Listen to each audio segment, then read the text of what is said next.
일단 각 명사, 대명사, 뭐 수사, 의존명사, 그리고 이제 형용사, 동사도 보조형용사, 보조동사 이런 것들이 있는데 그 품사를 어떻게 뭐를 품사를 할 거냐. 일단 한국어, 영어는 이게 딱 정해져 있어요. 영어는 전치사, 접속사 딱 정해져 있는데 한국어는 아직도 논란이 심해요. 정해져 있지가 않아요. 우리처럼 컴퓨터하는 사람들이 국어학자들이 싸우거나 말거나 이 표준이 하나 있어야 되는데 그게 정해져 있지 않아서 그래서 이제 저희는 우리 NLP 하는 사람들은 우리 마음대로 할 수밖에 없는 그런 사정이 있는 거죠. 근데 일단 품사를 뭐뭐로 할 거냐, 뭐 팔품사, 부품사 이런 얘기 논쟁에 대해서 어렴풋이 기억이 나실 거예요. 초등학교 때인지 중학교 때인지. 일반적으로 부품사 그러면 명사, 대명사, 수사, 이게 체언이고요. 여기 의존명사가 없네. 이게 좀 어휘 형태소만 부품사로 치거든요. 여기 조사 의미도 없어요. 어휘 형태소를 뭐뭐뭐로 할 거냐? 명사, 대명사, 수사, 체언. 동사, 형용사, 용언. 부사, 관용사, 감탄사, 조사는 또 이렇게 넣는다 모르겠네. 어미만 없고 조사는 있네요. 국어학자들이 조사는 중요시했어요.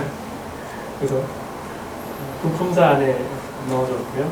아마 팔품사를 주장하는 사람들은 조사를 빼지 않았을까요?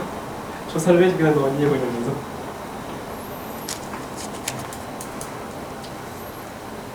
그래서 이제 우리나라 옛날 어르신들이 장남, 차남, 막내 있으면 장남만 사람 취급하고 재산은 다 주고, 또는 아들, 딸이 있으면 아들만 자식 취급하고 딸은 정말 가방에 박히는 것처럼 그런 문화적인 게 여기에도 포함되어 있지 않나. 그래서 여기 옛날에 여기 아들이 해야 되는 대로 딸은 이런 같은 비슷한 현상인데, 그래서 부품사는 저기까지만 품사를 취급하고 이건 품사 취급을 안 한 거죠. 어말러비, 소노말러비, 접부사, 전미사, 여전명사, 보조동사, 보조형용사로 나눠지기도 하는데요. 보조용언이라고만 볼 수도 있고요. 그러니까 동사를 자동사, 타동사로 나눌 수도 있고 안 나눌 수도 있고요. 이렇게 참 애매합니다. 애매해서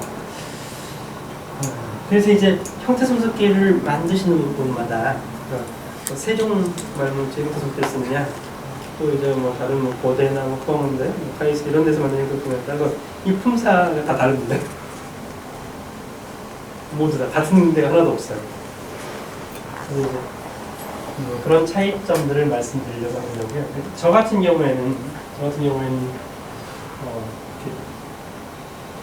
그 다음을 보시면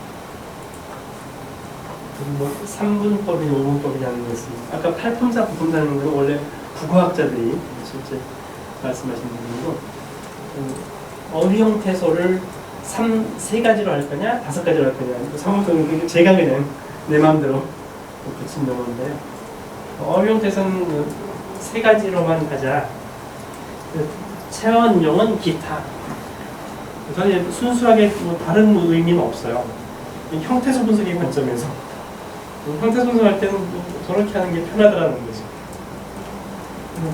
왜냐면 아까 이제 어절 형성 오토메타를 보여드렸잖아요. 어절 패턴 14가지를 화살표, 용언, 체언, 기타, 그다음에 뒤에 조사하고 붙는 이 오토메타를 보여드렸잖아요. 그 오토메타로 그리다 보면 사실 부사하고 관용사 전혀 달라요. 다른 분사죠. 감탄은 다른 분사예요. 근데 형태소 분석만 좀 한 덩어리로 취급하는 게 편하고 좋거든요. 그러니까 한 덩어리를 처리할 수 있는 걸 각각 하게 되면 3번을 해야 되니까 그럴 이유가 없다는 거죠. 그래서 실용주의 관점에서 근데 이제 체언은 명사, 대명사, 수사, 의존명사 이런 것들을 체언으로 간주를 해서 처리하면 편하고요. 이 용어는 동사, 형용사, 보조 동사, 형용사는 구별 안 하고 보조 용언으로 왜 동사형사를 구별하고 보조 동사, 보조형사는 하나로 했느냐라고 주장을 하면 그것도 실용적인 관점인 거죠. 굳이 국어학자들은 보조 동사, 보조형사를 구별을 하거든요. 그 동사형사 구별하는 관점 아시죠? 어미에 약간 차이가 있거든요. 명령할 때 동사는 명령이 가능한데 형용사는 원래 명령이 불가능하거든요. 근데 구어는 또 가능해요. 구어체는 너 먹어라 명령. 원래 예뻐라 아름다워라는 안 돼야 되는데 구어체는 가능하거든요. 어쨌든 간에 명령형, 청유형 뭐 하자, 먹자 이게 되는데 아름답자, 예쁘자 이런 게 안 되거든요. 그런 차이점이 있긴 한데 근데 보조 동사는 매우 드물어서 어쨌든 간에 보조 형용사하고 보조 동사는 뒤에 붙는 이런 것 같은 경우에 그 차이가 별로 크지 않아서 굳이 번거롭게 따로따로 취급할 이유가 별로 없었다는 거죠. 그런 방식이고요. 그래서 3분법을 하면 이 세 가지로만 어절 형성 패턴, 어절 패턴에서 세 가지로만 구분하는 게 편하다라는 그런 점이고요. 그 다음에 5분법을 한다면 부사, 관형사, 감탄사는 서로 다르기 때문에 각각 품사를 부여하는 게 맞을 수도 있거든요.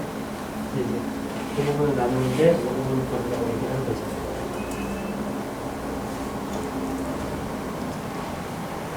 저게 이제 어휘 형태에서 부분이거든요. 그 다음에 이제 10분법으로 나눌 수도 있는데, 아까 체환 부분을 명사, 대명사, 의존명사, 수사 네 가지로 다시 구분하고, 용언 부분을 동사, 형용사, 보조용언 세 가지로 또 구분하고, 부사, 관형사, 감탄사를 따로 구분하고, 그러면 이제 10개가 되는 거죠. 그러면 저는 이제 4편 이상을 이렇게 한 건데, 이건 8품사도 아니고 9품사도 아니잖아요. 그래서 국어학하고는 별로 상관이 없는, 그냥 우리는 NLP 관점에서 이렇게 품사를 정리를 한 거죠. 그 다음에 문법 형태소의 경우에도 조사, 이 서술적 조사는 저는 없애고 싶은데, 그냥 그래도 국어학자들이 워낙 서술적 조사는 특별 관리 그래서 그래도 놔두긴 했는데요. 조사, 서술적 조사, 어말러미, 선어말러미, 명사형 어미. 접두사도 사실 거의 쓰진 않고 있는데, 접두사. 전미사는 둘로 나뉘어서 체언 전미사, 용언 허전미사 이렇게 나뉘어서 이렇게 이제 어휘 형태소를 10개의 품사로 구분을 하고, 문법 형태소는 8개로 나타내는 거죠. 저는 이제 이런 시스템을 내 맘대로 정의해서 사용하고 있는 거죠. 근데 참고로 여기에 자료 준비를 안 했는데, 그러면 다른 데서 제가 한 거 어떤 차이가 있는지를 몇 가지 있긴 한데요. 대표적인 걸 말씀드리면, 명사의 경우에 보통 명사하고 시간성 명사를 구분하기도 해요. 시간성 명사는 어제, 그제 이런 것들, 지금 이런 게 시간성 명사인데, 이건 이제 일반 보통 명사가 조금 성격이 다르거든요. 시간화가 완전 명사라서. 그래서 그런 것을 품사를 따로 부여할 수도 있는 거죠.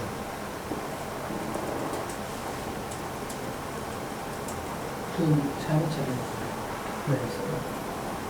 그러니까 세종 품사택이라든지 이런 데서는 이제 시간성 명사를 따로 품사를 부여하기도 해요. 근데 저는 가급적이면 분할을 안 하자. 가급적이면 심플하게. 저는 장소도 장소 부분 네임드 엔티티라고 해서 개체명으로 보이면서도 마찬가지거든요. 그래서 인명, 지명, 기관용 이런 것들 이제 그런 게 너무 세분화하게 되면 복잡해지거든요. 그게 많습니다. 인명, 지명, 기관명 했더니 제품명도 나오고요. 그리고 곡 타이틀 이런 것도 나오고 너무 많아져서 그래서 저는 이제 가급적이면 전체를 적게 분류를 하려고 하는 그런 입장이고 세종계획이라든지 뭐 그런 쪽에서는 가끔 자세하게 분류를 하려고 하는 그런 태그들도 있고요. 그래서 한 10여 년 전, 20년 전에 초창기에 이 품사를 표준화시키자 그 회의를 여러 번 했었습니다. 한 1년 이상에 걸쳐서, 1년에 걸쳐서 이쪽 관련된 사무하고 대전에 지금 키스트 국어공학센터 지금 보이는 계신 박동인 부장 그분이 모아가지고 그냥 품사나도 이렇게 표준화를 못해가지고 어떡하냐 표준화자고 회의를 여러 번 했는데 결국 표준화를 못했어요. 그 의견이 너무 시각이 달라서 그래서 알아서 쓰자. 그때 그 춤으로 네네 맞아요. 그분 바꾸는 데는 춤을 시켰고 그 사람 그분이 이제 그런 저희 한국 정보 처리 관련된 데에서 그 뒤에 후원을 상당히 많이 해주는 분이죠. 국가적으로 그 NLP 지원을 하는 게 세리가 그 키스티로 합병이 됐는데 그 전에 국어공학센터라고 해가지고 카이스트 안에 5호학형 건물 있죠. 슈퍼컴퓨터. 그 건물을 세리라는 국어공학센터 독립된 연구기관이었거든요. 그 세리에서 상당히 핵심적인 파트가 이 국어공학센터였었고 그 국어공학센터를 처음 설립하고 거기서 국가 예산을 받아오면 이 관련된 카이스트 초기선 교수나 전에 번역처리 교수님 이런 분들한테 나눠주기도 하고 품사 표준화는 여러 사람 공통으로 필요하니까 관련된 사람들이 모여서 회의를 하기도 하고 이런 역할들을 상당히 많이 했었죠.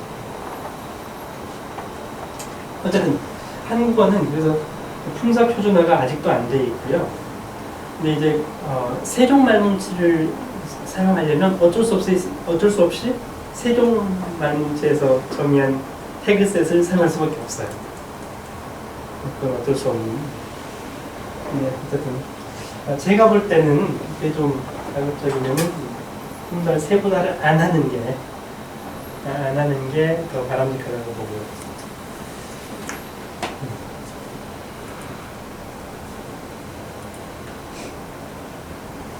그래서 이제 아까 체원을 4개로 10개 10분법으로 영어를 4개 고사관의 담당자 3개 이렇게 했을 때 저는 이제 NP 하면 이렇게 대문자로 하나씩 매핑시켜서 쓰고 있고요. 세종계획 같은 경우에는 보통 2개로 쓰고 있거든요. NN, NU, NP 2개 grup도 쓰고 있는데 몇 개 안 돼. 세종계획은 품사가 세분화되어 있기 때문에 알파벳 다 안 되니까 2개 가지고 쓰고 있는 거죠. 그래서 조사 어미 이런 것들은 조사의 J, 어미의 E, 성함을 하면 이렇게 쓰고 있는 거예요.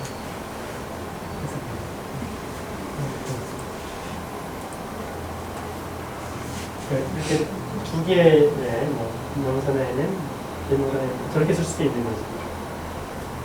저건 이제 제형되는 것기에서 애트리에서 애트리 태그셋으로 좀 맞춰달라고 해가지고 옵션을 주면 이렇게 출력할 수도 있고 그 앞에 한 글자짜리로 이렇게 출력할 수도 있고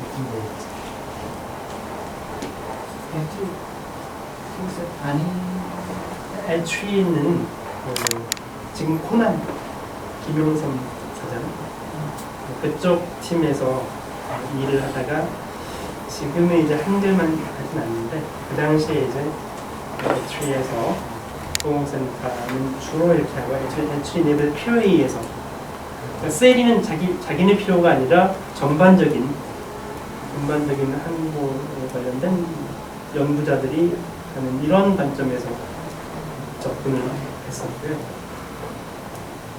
애트리는 자기네들만이 하려고 하는 게 있거든요. 목적이 거기에 맞춰서 이렇게 하려고 하는데 근데 이제 트리 태그셋은 별로 그렇게 알려져 있진 않는데 제가 좀 과제하면서 이게 맞춰서 분석 태그를 해준 적이 있었어요. 어쨌든 뭐 제가 한 거랑 똑같으니까. 여기 조금 다른 이거네요. 보조용은? 보조용은 앞에 있었나요? 있었을 텐데.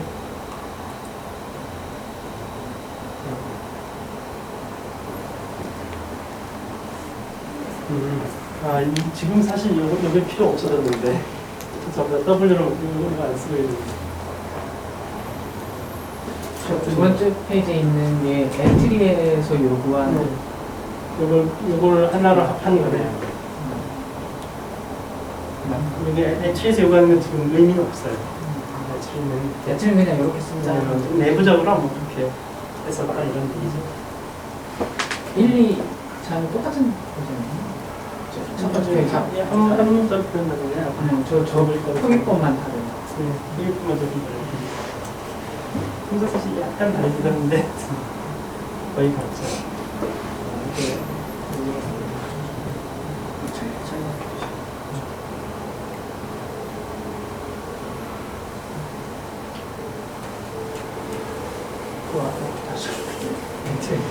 이거 11개고 보조 용어로 하나 줄어들었죠.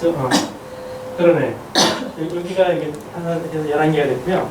그 다음 것은 이제 그게 합해졌고요.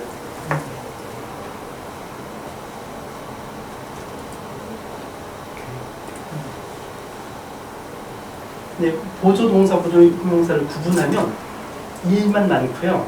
실익이 없거든요. 품사가 달라지면은 이 품사가 이게 보조 동사인지 보조 형용사인지 구분을 해줘야 되잖아요.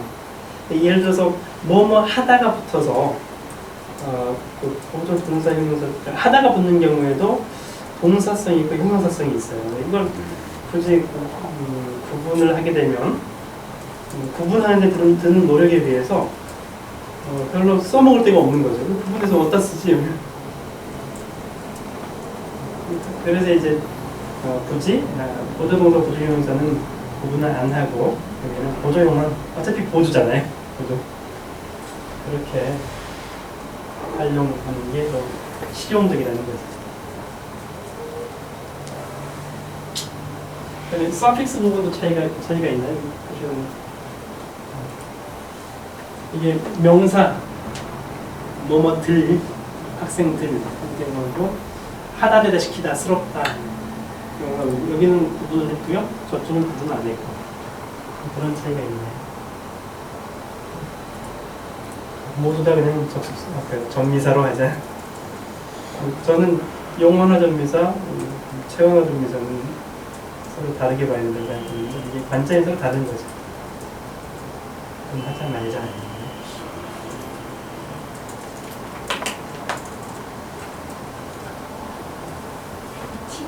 보조용어를 둘로 쪼개느냐 안 쪼개느냐, 전미사를 두 개 쪼개느냐 안 쪼개느냐, 서로 양쪽이 서로 하나씩.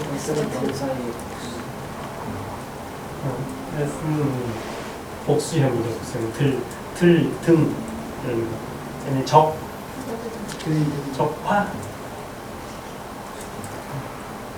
하다 되다 시키다 스럽다.